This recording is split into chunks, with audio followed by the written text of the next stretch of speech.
मनीषा वाजपेयी 5 जिला अधिकारियों ने, ये जो 33 जिले थे इसमें से 5 जिला अधिकारियों ने, हाँ एक बात और कह दूं, धर्मेंद्र भाई ने इस बात को बड़े पुख्ता ढंग से उठाने का वो किया जतन कि भाई 22 के नवंबर में ये हमने शिकायत की थी, तो आज इसका जांच की रिपोर्ट वो भी टुकड़ों में क्यों आ रही। बाकी तो आयोग जाने कि इतना लेट क्यों आ रहा है, लेकिन मुझे ऐसा लगता है 22 खत्म हुआ, ठीक 22 के नवंबर में आपने चिट्ठी पत्री भेजी तो 22 खत्म हो। 24 की शुरुआत में लोकसभा का चुनाव था, आयोग की पहली प्राथमिकता थी कि लोकसभा का चुनाव ठीक से संपन्न हो।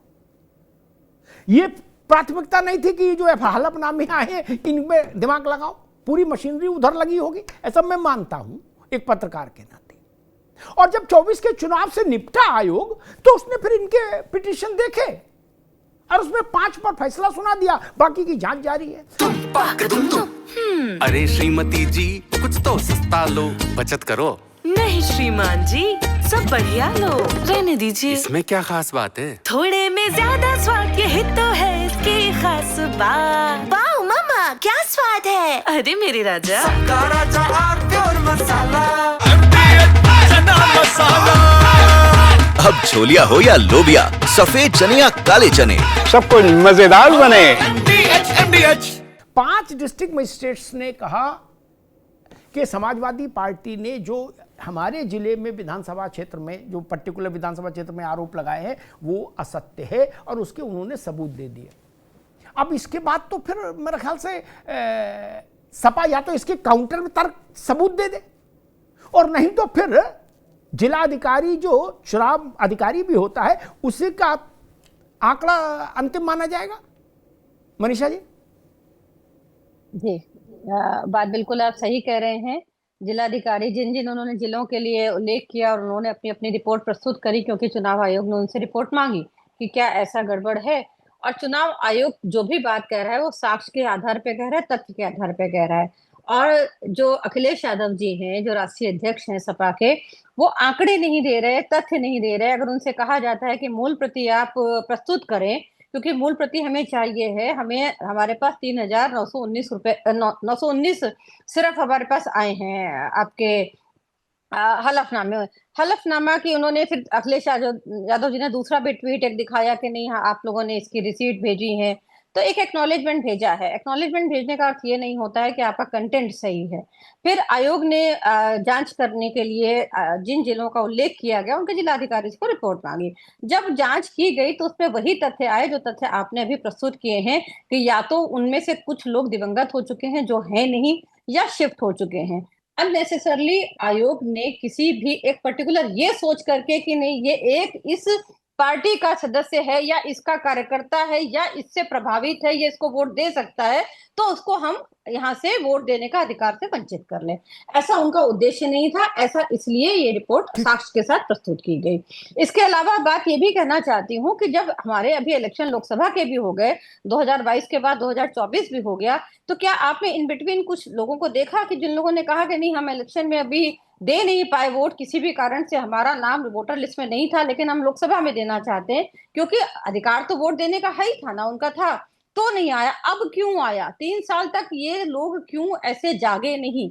क्या कारण थे जो एसआईआर आने के बाद ही ये लोग जाग रहे हैं और ये बात कह रहे हैं? तो मुझे सिंपल से एक लगता है कि 2027 का एक सहानुभूति का एक फेक नैरेटिव बताने की या एक हार की ढाल बनाने की का ये एक प्रयास है, इसके अलावा कुछ नहीं है। इसके अलावा बहुत सारी चीजें होती हैं। आप अगर अपना पासपोर्ट भी बनवाने जाते हैं, अगर कोई एरर होती है, नाम में होती है, तो आप पूरी प्रक्रिया को दोबारा से करते हैं, दोबारा जांच होती है, तब आपका पासपोर्ट जारी होता है। उसका मतलब ये नहीं होता भारत सरकार आपको विदेश जाने से रोक रही है। हम लोग माध्यमिक शिक्षा बोर्ड के बच्चे रहे हैं, अगर नाम में गलती होती थी, पिता के नाम में गड़बड़ होता था, तो एक प्रक्रिया होती थी, उसके तहत हम लोग जो है आवेदन करते थे और वो एक निश्चित समय में पूरी होती थी। ऐसे ही आयोग में आपने कितना 18,000 लोगों ने कितना परसू किया, वो परसुएंस कब दिखाई पड़ी? 2024 के लोकसभा इलेक्शन में भी क्यों नहीं दिखाई पड़ी? ये अब क्यों दिखाई पड़ रही? ये एक क्वेश्चन है। ठीक, मैं तो कहता हूं कभी दिखाई पड़े, अगर कानून में प्रतिबंध नहीं तो भैया कभी भी शिकायत करो, कभी भी जांच हो जाए, लेकिन फिर आधा सच आधा झूठ वाले लाइन में मत खड़े हो कि हम कभी भी शिकायत कर सकते हैं, हमारी शिकायत मान्य होगी, लेकिन चुनाव आयोग जब हम टाइम टेबल बनाए उस वजह से जांच नहीं करेगा तो हम खारिज कर देंगे, ये नहीं चलेगा। आपको शिकायत करने का अधिकार हासिल है। 1952 के चुनाव की आज शिकायत करो, चिट्ठी डालने से तो कोई रोक नहीं रहा, लेकिन वो जांच कब करेंगे उस पर आप प्रतिबंध नहीं लगा सकते ना समय सीमा तय कर सकते। धर्मेंद्र भाई आ रहे हैं, मूल प्रश्न ये 5 जिलों की जांच पूरी हुई चुनाव आयोग के मुताबिक। 5 जिलों के इलेक्शन ऑफिसर्स यानी डिस्ट्रिक्ट मजिस्ट्रेट्स ने चुनाव आयोग को जो सूचना दी वो सार्वजनिक कर दी चुनाव आयोग ने। उन 5 जिलों के जिन विधानसभा क्षेत्रों में आपने आरोप लगाए थे उनको खारिज कर दिया ओपीसी धर्मेंद्र जी। अब इसके बाद या तो आप वो उनने जो खारिज किया उसके विरुद्ध आप साक्ष्य रख दो सामने जनता में, और नहीं रख पाए तो फिर उन्हीं जिलाधिकारियों की रिपोर्ट ही मान्य होगी। धर्मेंद्र जी। अमिताभ जी बिल्कुल आप सही कह रहे हैं। जो कलेक्टर ने जांच करके दी है उनके पेपर्स ले करके हम बिल्कुल सार्वजनिक करेंगे कि वो क्या कह रहे हैं। देखिए सवाल उससे बड़ा है। सवाल ये है, ये कहना कितना हास्यास्पद है। हमारे विशेष रूप से राजनीतिक विश्लेषक के रूप में मनीषा जी कह रहे हैं कि हम बोर्ड में शिकायत करते थे नाम का। अगर समयबद्धता नहीं होगी तो जो हाई स्कूल के बच्चा अगर नाम का संशोधन की शिकायत करेगा तो क्या उस 60 साल में ठीक होगा तो उसकी प्रासंगिकता रह जाएगी। ये तो न्याय का नैसर्गिक सिद्धांत है कि जब तक उसकी डेमोग्राफी चेंज ना हो न्याय मिलेगा तभी न्याय मिलेगा। एक समय के बाद वो न्याय नहीं रहता। दूसरी बात 2000 देखिए ऐसा एमसीसी जो है अमिताभ जी का जो निस्तारण होता है चुनाव आयोग में स्पष्ट है, पीपुल्स रिप्रेजेंटेशन एक्ट में 24 आवर्स में उसको निस्तारित करना है। उसी तरह मतदाता सूची से संबंधित अगर शिकायत है तो विद इन 30 डेज उसको शिकायत करनी है। अमिताभ जी ये भी एक नैरेटिव है कि हम आजीवन जांच करेंगे। 1952 की जांच आज करके क्या चेंज कर लेंगे। अगर आज घोषित कर दिए कि वो अवैध था तो क्या वो चीजें वापस आ जाएंगी। क्या कहना चाहते हैं। सच ये है कि निर्वाचन आयोग जो कलेक्टर 2022 से 5 वोटरों की जांच कराने में 3 साल लगा देता है उसके तो कलेक्टर बने रहने पर संख्या प्रतीत होती है।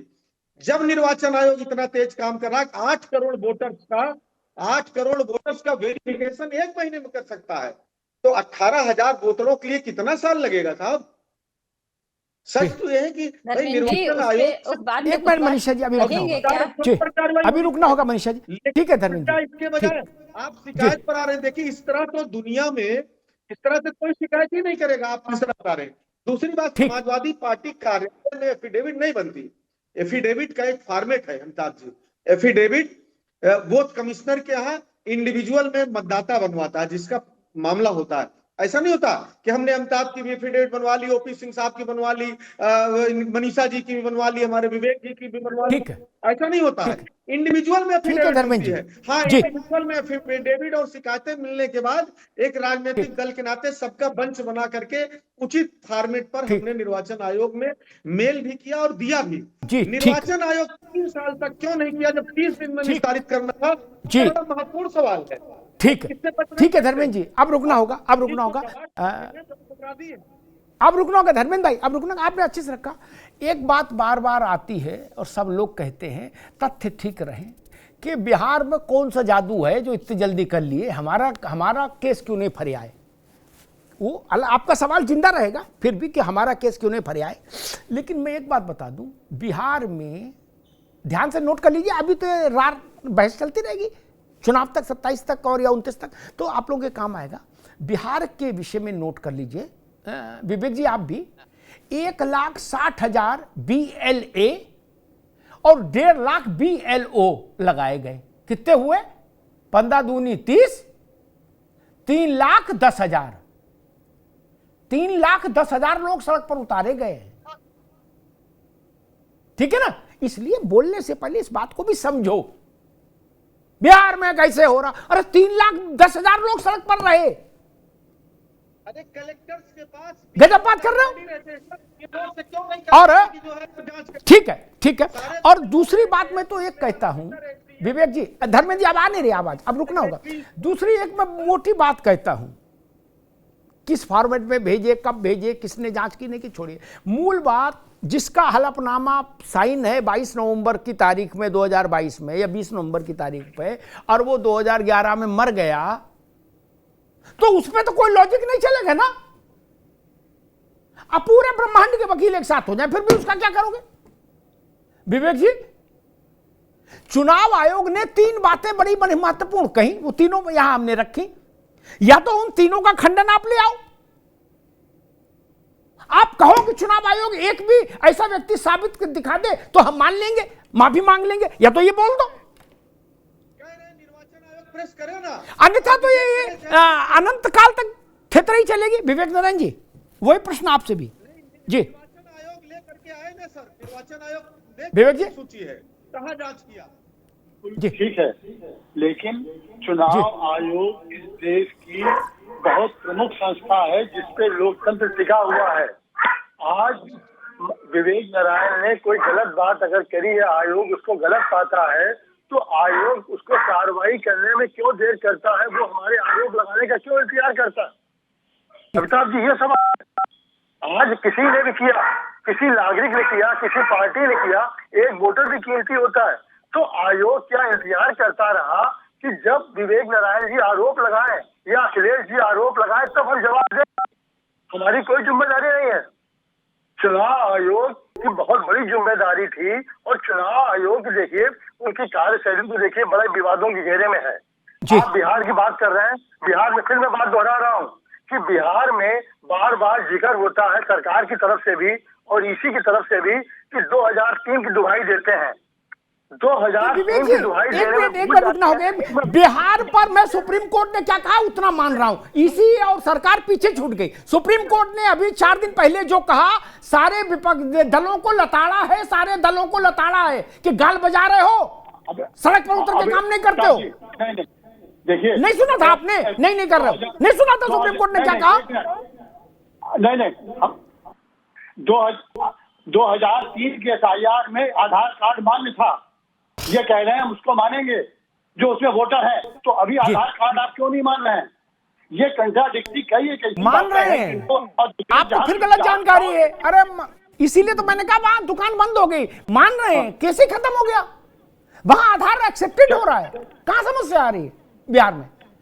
चुनाव आयोग ने स्पष्ट कर दिया, हर बूथ पर लिस्ट लगा दी, नोटिफिकेशन डाल दिया कि आधार लेके आओ, नाम जुड़वाओ, तो अब कहां समस्या रहेगी? बीएलओ नहीं चढ़ा रहे हैं, आपको मालूम है? अरे महाराज, आप तो गजब कर। बीएलओ चढ़ा नहीं रहे वहां पे, सुप्रीम कोर्ट का वहां पे ऑर्डर नहीं माना जा रहा। ये आप पता करिए, ये आप तो उस क्षेत्र में हैं, वहां पे ये तो क्या खेल चल रहा है? फिर राहुल गांधी बाहर, ठीक है विवेक भाई, ठीक है। फिर राहुल, मैं समझ नहीं पा रहा, अगर इसके सुप्रीम कोर्ट के और चुनाव आयोग के फैसले के बाद भी बीएलओ नहीं मान रहा, तो तेजस्वी यादव राहुल गांधी यात्रा काय को निकाल रहे? फिर तो घर ही में आराम कर लो। जब आप सड़क पर चल रहे हो और इतना भी नहीं होप करवा पा रहे हो, तो घर में आराम करो, सेहती बनाओ यार। कहां झमेले में पड़ रहे हो? घर में रहो, सत्तू पियो, मौज लो, लिट्टी चोखा खाओ। अरे बीएलओ नहीं, ठीक विवेक जी, अभी रुकना होगा। अरे श्रीमती जी, कुछ तो सस्ता लो, बचत करो। नहीं श्रीमान जी, सब बढ़िया लो, रहने दीजिए। इसमें क्या खास बात है? थोड़े में ज्यादा स्वाद, यही तो है इसकी खास बात। वाओ मामा, क्या स्वाद है? अरे मेरे राजा,